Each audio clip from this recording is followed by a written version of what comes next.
이 예배 가운데 하나님께서 함께 하실 줄 믿습니다. 오늘은 말씀을 통해 특별히 예수 그리스도의 삶을 깊이 묵상하는 은혜가 우리 모두에게 있기를 간절히 소망합니다. 오늘부터 대림절이 시작됩니다. 대강절 또는 강림절이라고 하는 절기인데요.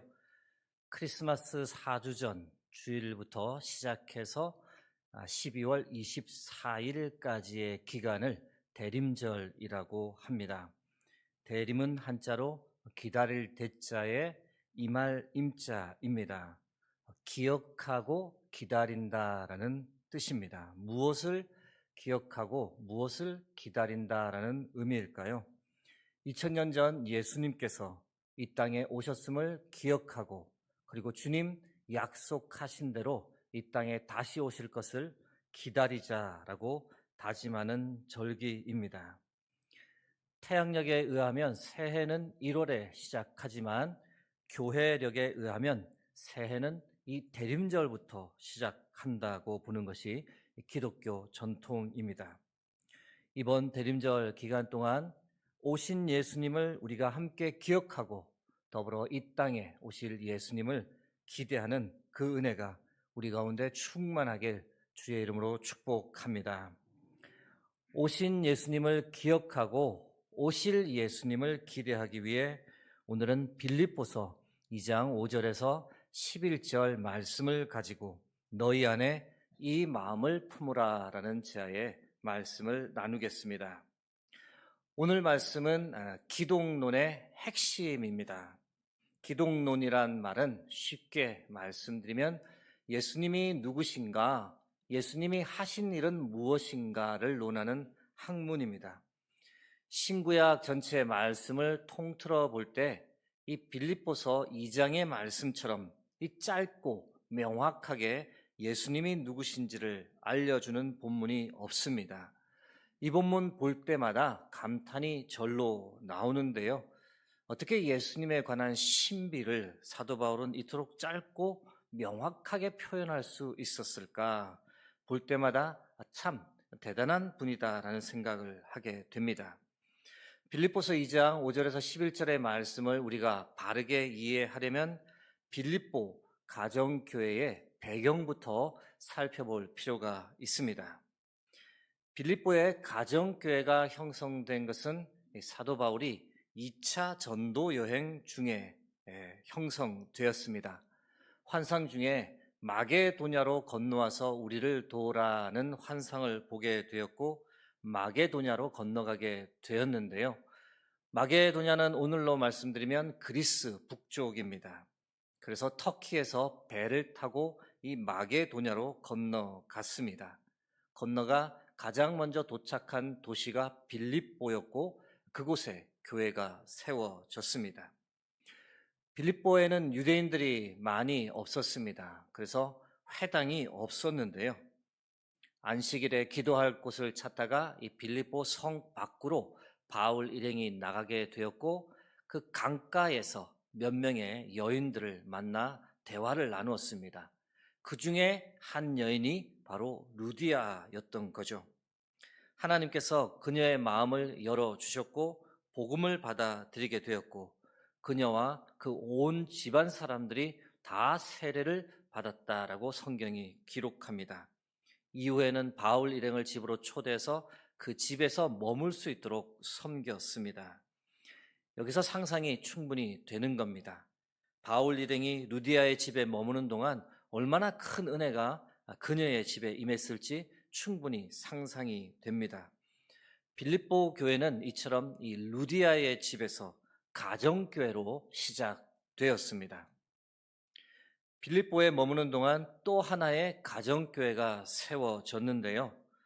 바울과 실라가 잠시 빌립보 감옥에 갇혔던 일이 있었습니다. 그때 그 감옥을 지키던 간수와 그의 집이 또 다른 가정교회가 되었습니다. 아시는 대로 바울과 실라가 빌립보에 거주하는 동안 귀신 들린 여종을 한 명 고쳐 주었더랬습니다. 그런데 그 여종의 주인들로부터 고소를 당하고 매를 맞고 감옥에 갇히게 되죠. 바울과 실라 감옥에서 한밤중에 기도와 찬양을 했는데 기적이 일어났습니다.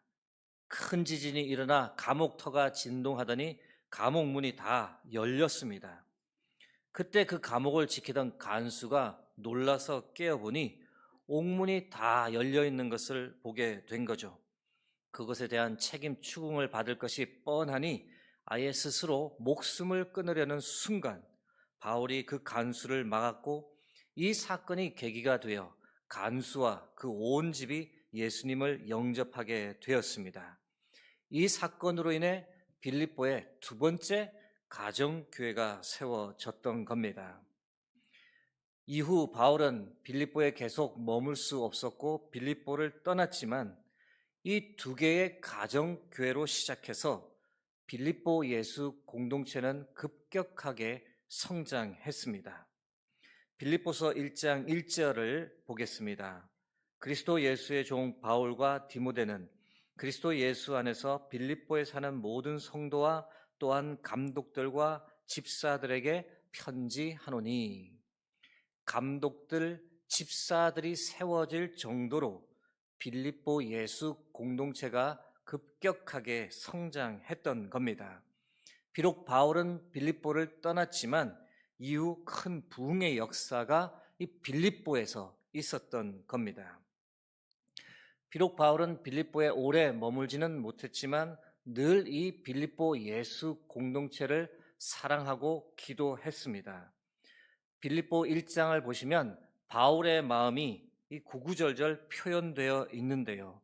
너희를 생각할 때마다 하나님께 얼마나 감사한지 모른다.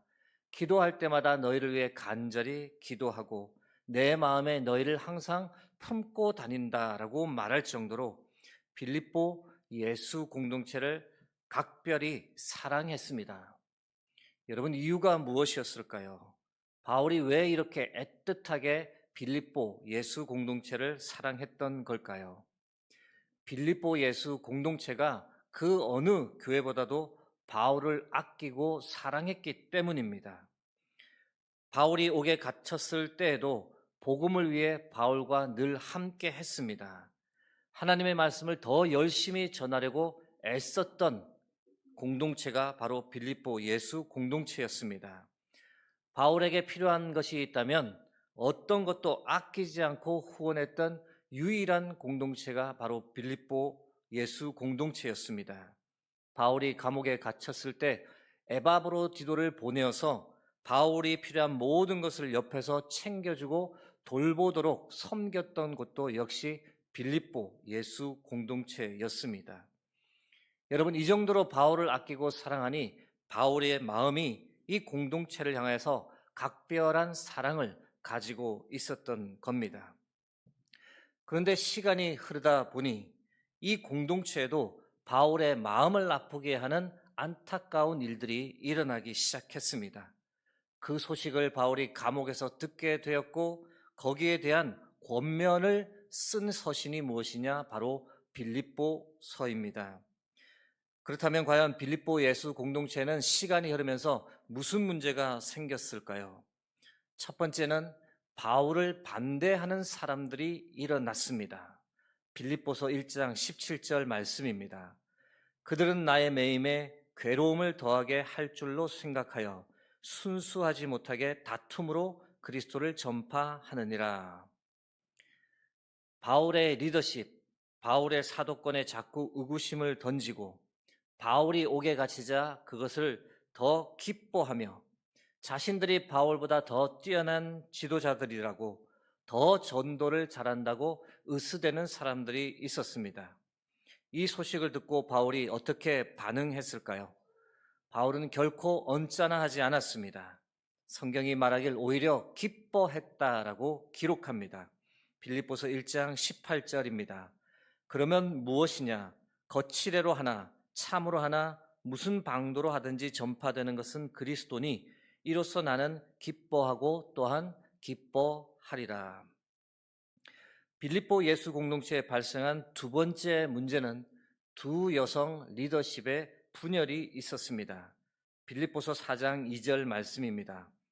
내가 유오디아를 권하고 순두개를 권하노니 주 안에서 같은 마음을 품으라.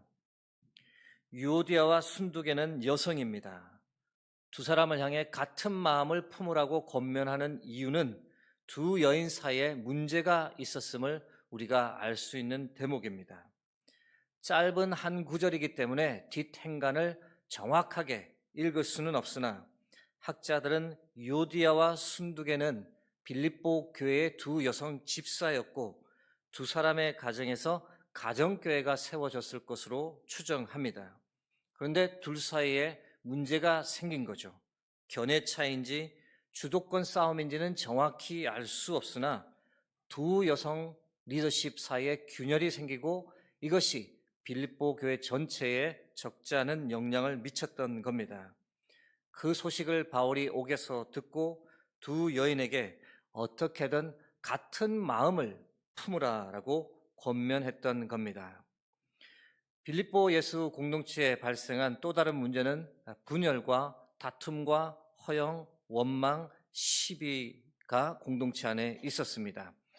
빌립보서 2장 1절에서 4절 말씀입니다. 그러므로 그리스도 안에 무슨 권면이나 사랑의 무슨 위로나 성령의 무슨 교제나 긍휼이나 자비가 있거든 마음을 같이하여 같은 사랑을 가지고 뜻을 합하여 한 마음을 품어 아무 일에든지 다툼이나 허용으로 하지 말고 오직 겸손한 마음으로 각각 자기보다 남을 낮게 여기고 각각 자기 일을 돌볼 뿐더러 또한 각각 다른 사람들의 일을 돌보아 나의 기쁨을 충만하게 하라. 빌립보서 2장 14절 말씀도 읽어드립니다. 모든 일을 원망과 시비가 없이 하라. 분열, 다툼, 허영, 원망, 시비가 공동체 안에서 스멀스멀 올라왔고 그 소식을 듣자마자 바울이 권면했던 겁니다. 뜻을 합해 마음을 한 마음을 품으십시오. 겸손한 마음을 가지고 타인을 위해 타인을 더 귀하게 여기고 그들을 살피고 돌봐 주십시오. 만일 여러분이 그렇게 살아간다면 제가 정말 기쁘겠습니다. 그리고 나서 바로 이어지는 본문이 바로 빌립보서 2장 5절에서 11절 말씀입니다. 빌립보서 2장 5절 말씀 함께 합독하겠습니다. 너희 안에 이 마음을 품으라. 곧 그리스도 예수의 마음이니. 앞부분과 연결해서 설명해 드리면 바울이 이렇게 말하는 거죠. 여러분이 만일 뜻을 합해 한 마음 품기를 원한다면 다툼과 허영을 버리고 겸손한 마음 가지고 다른 사람을 돌보며 살기를 원한다면 여러분 스스로의 힘으로는 그렇게 살 수 없습니다. 반드시 그리스도 예수의 마음을 품어야만 그렇게 살 수 있습니다. 그러므로 여러분 그리스도 예수의 마음을 품으십시오. 그리스도 예수의 마음을 여러분의 마음에 가득 채우십시오. 그때 비로소 여러분은 하나님이 원하시는 삶을 살 수 있습니다. 바울이 오늘 본문을 통해 이렇게 우리에게 전하는 겁니다. 여러분, 바울이 빌립보 공동체로 하여금 품으라고 하는 그리스도 예수의 마음은 과연 어떤 마음이었을까요? 오늘 본문의 근거에 그리스도 예수의 마음, 우리도 함께 품어야 할 세 가지 마음을 지금부터 여러분과 나누겠습니다. 너희 안에 이 마음을 품으라. 우리도 품어야 할 예수님의 마음. 첫 번째는 바로 비움입니다. 빌립보서 2장 6절에서 7절 말씀 함께 합독하겠습니다. 그는 근본 하나님의 본체시나 하나님과 동등됨을 취할 것으로 여기지 아니하시고 오히려 자기를 비워 종의 형체를 가지사 사람들과 같이 되셨고. 아멘. 예수님은 근본 하나님의 본체이랍니다. 무슨 뜻일까요? 하나님 아버지와 다른 것 하나 없으신 아버지와 동등된 분이라는 뜻입니다. 하나님께서 세상을 창조하실 때 예수님께서 같이 계셨으며 하나님 보좌 우편에 앉아 계셔서 인간의 찬양과 경배를 받으시기 합당하신 분이 바로 예수님이란 뜻입니다. 그런데 그 예수님께서 자기를 비우셨다라고 성경이 말합니다. 비우다라는 말은 버리다 또는 포기하다라고 번역할 수 있는 말인데 무슨 뜻일까요? 예수님께서 자신의 의지, 자신이 하고 싶은 것을 다 버리고 포기했다는 겁니다. 대신 아버지의 뜻을 따랐고 아버지께서 원하시는 길을 선택했다는 것, 이것이 바로 비움입니다. 우리가 종종 오해를 합니다. 예수님은 아주 쉽게 자신을 비우셨을 것이라고 오해를 합니다. 그러나 예수님께도 이 비움은 결코 쉽지 않았습니다. 겟세마네 동산에서 나의 원대로 마시옵고 아버지의 원대로 하옵소서라는 기도를 3번이나 간절히 엎드려 기도했던 예수님을 생각하면 이 비움이라는 것은 예수님께도 결코 쉽지 않았음을 우리는 알아야 합니다. 여러분, 이 시간 우리의 삶을 잠깐 들여다보려 합니다. 우리는 이 땅에서 어떻게 살아가고 있습니까? 비우고 있습니까? 아니면 채우고 있습니까?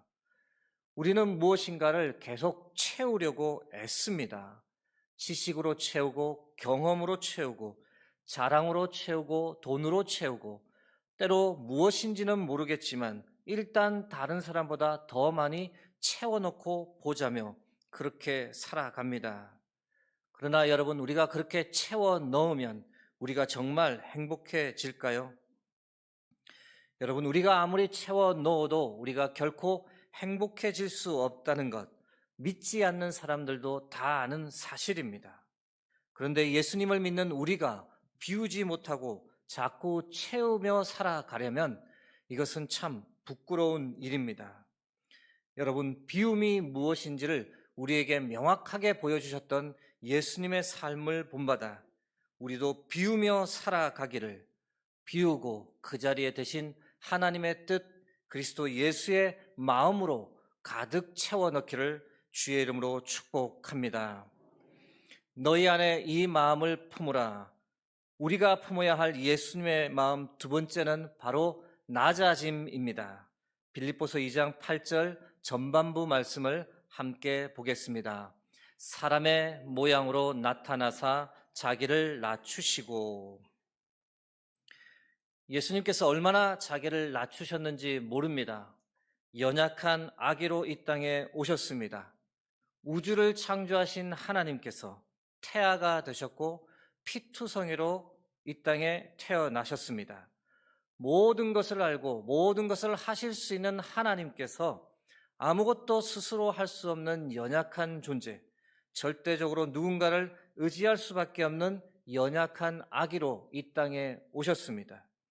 탄생도 참 비참했습니다. 누구도 생각하지 못한 낮은 곳을 통해 이 땅에 오셨습니다. 침대로 쓸만한 것이 없어 말이나 소의 음식을 주는 구유에 눕혀졌습니다. 이스라엘에는 나무가 원체 귀하다 보니 돌로 만든 돌구유였을 텐데 갓 태어난 신생아에게 결코 따뜻한 공간이 아니었습니다. 예수님 낮아지셔서 우리와 똑같은 인간의 삶을 사셨습니다. 잠을 주무셔야 했고, 목이 마르면 물을 마셔야 했고, 배가 고프면 음식을 드셔야 했습니다. 고통을 느끼셨고 아파하셨습니다. 눈물을 흘리셨고 배반과 처절한 버림도 이 땅에서 경험했습니다. 창조주 하나님께서, 그 크신 하나님께서 얼마나 깨지기 쉬운 존재가 되셨는지 우리가 칼로 찔러 죽일 수 있는 존재로 이 땅에서 사셨습니다.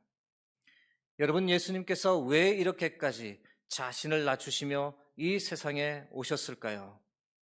우리가 낮아지지 않고 계속 높아지려고만 하니, 교만하여 하나님 없이도 살 수 있다라고 하며 마치 불나방이 불에 달려들듯 죽음을 향해 막 달려가고 있으니, 하나님의 사람들을 그렇게 많이 보내어 그렇게 살면 안 된다고 수없이 경고했는데 도무지 듣지 않으니, 그러니 이번에는 친히 하나님께서 자신을 낮추고 낮추시어 인간의 모습으로 직접 이 땅에 오신 겁니다. 사랑하는 성도 여러분, 자신을 낮추시고 이 땅에 오신 예수 그리스도를 깊이 묵상하고 기억하는 대림절을 보내실 수 있길 간절히 소망합니다. 이 대림절 기간에 우리도 예수님처럼 낮아지기를 바랍니다. 교만한 마음 버리고 겸손으로 허리를 동일 수 있기를, 긍휼과 자비와 온유의 마음으로 가난한 자, 연약한 자, 힘없는 사람을 돌보며 살아가기를, 우리에게 주신 건강, 지혜, 물질 모두 다 하나님의 것임을 고백하고 그 모든 것 나를 위해서가 아니라 이웃을 위해 베풀며 살아가기를 간절히 소망합니다. 사랑하는 여러분, 이번 대림절 기간 동안 높아진 우리의 마음을 예수님처럼 낮추는 은혜가 저와 여러분의 삶 가운데 충만히 임하길 주의 이름으로 축복합니다. 너희 안에 이 마음을 품으라. 우리가 품어야 할 예수님의 마음 세 번째는 죽기까지 복종하는 마음입니다. 빌립보서 2장 8절 후반부 말씀 함께 합독하겠습니다. 죽기까지 복종하셨으니 곧 십자가에 죽으심이라. 예수님은 늘 아버지께 복종하셨습니다. 십자가에 죽기까지 복종하셨습니다. 무엇을 의미하는 것일까요? 자신의 목숨보다 하나님의 뜻을 이루는 삶을 더 소중하게 생각하며 사셨다는 겁니다. 죽더라도 하나님 아버지의 뜻을 성취하는 길을 선택하며 사셨다는 겁니다. 아버지의 뜻이 하늘에서와 같이 땅에서도 이루어지기를 늘 기도하셨고, 나의 양식은 하나님의 뜻을 행하며 그의 일을 온전히 이루는 것이다 라고 늘 말씀하셨습니다. 죽기까지 복종하는 길은 참 험난한 길이었습니다. 침뱉음을 당하고 온갖 모욕을 받았습니다. 심하게 매를 맞고 가시 면류관을 쓰셔야 했습니다. 손과 발에 못 박힌 채 피 흘리며 십자가에서 죽어야 하는 길이었습니다.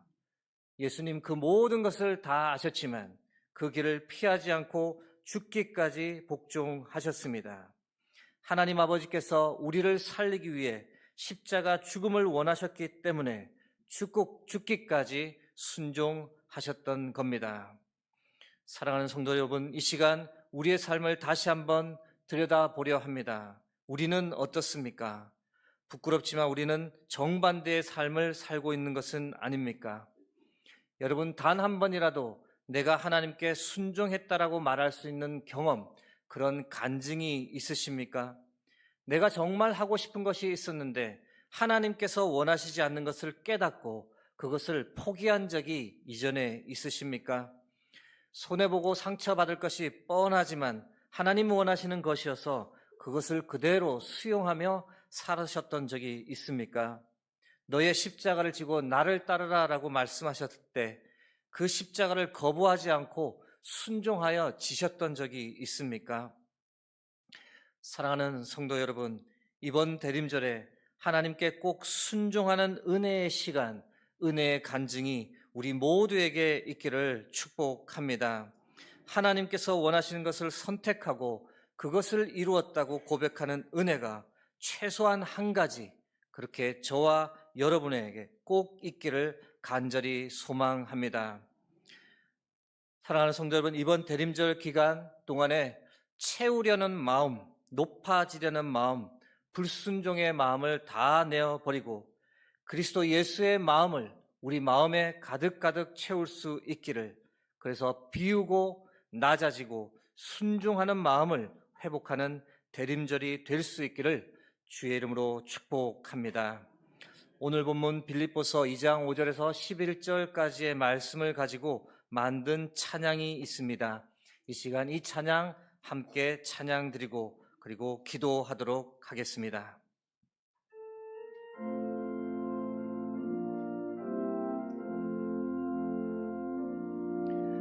이 땅 위에 오신 하나님의 본체, 십자가에 달리사 우리 죄 사하셨네. 하나님이 그를 지극히 높여 모든 이름 위에 뛰어나 이름을 주사 우리 예수 이름 앞에 절하고 모든 입이 주를 시인해. 영광 중에 오실 주를 보리라. 선포해 왕께 만세. 존귀와 위엄을 찬양해 왕의 왕께 만세. 주 예수 하나님 이 땅 위에 오신 하나님의 본체 십자가에 달리사 우리 죄 사하셨네. 하나님이 그를 지극히 높여 모든 이름 위에 뛰어나 이름을 주사 우리 예수 이름 앞에 절하고 모든 입이 주를 신해. 영광 중에 오실 주를 보리라. 선포해 왕께 만세. 존귀와 위엄을 찬양해 왕의 왕께 만세. 주 예수 하나님